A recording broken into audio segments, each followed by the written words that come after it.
American car company in generations, and his rocket company is the only reason we can now send American astronauts into space. Come here. Take over, Elon. Yes, take over. বিশ্বের অন্যতম ধনী Elon Musk ও প্রযুক্তি উদ্যোক্তা বিবেক রামস্বামীকে নতুন গঠিত মন্ত্রণালয়ের সরকারি দক্ষতা বিভাগের দায়িত্ব দিয়েছেন যুক্তরাষ্ট্রের নবনির্বাচিত প্রেসিডেন্ট ডোনাল্ড ট্রাম্প। বার্তা সংস্থা রয়টার্সের প্রতিবেদন অনুযায়ী গতকাল মঙ্গলবার এবারে নির্বাচনে দুই বড় সমর্থককে এই দায়িত্ব দেওয়ার ঘোষণা দেন তিনি।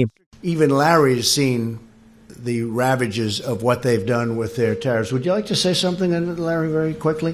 Might be interesting.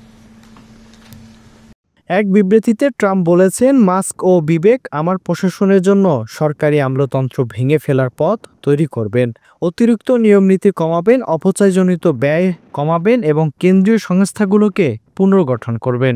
I will create a government efficiency commission tasked with conducting a complete financial and performance audit of the entire federal government and making recommendations for drastic reforms. We need to do it. তিনি জানান, নতুন এই মন্ত্রণালয়টি মার্কিন সরকারের বাইরের দিক থেকে পরামর্শ ও নির্দেশনা প্রদান করবে। তাদের কাজ 2026 সালের 4 জুলাই শেষ হবে। মূলত একে আমেরিকার স্বাধীনতা ঘোষণার 250তম বার্ষিকীতে একটি উপহার হিসেবে দেওয়ার কথা বলেছেন Trump. And Elon, because he's not very busy, has agreed to head that task force. Be interesting. If he has the time, it'll be a good one to do it, but he's agreed to do it.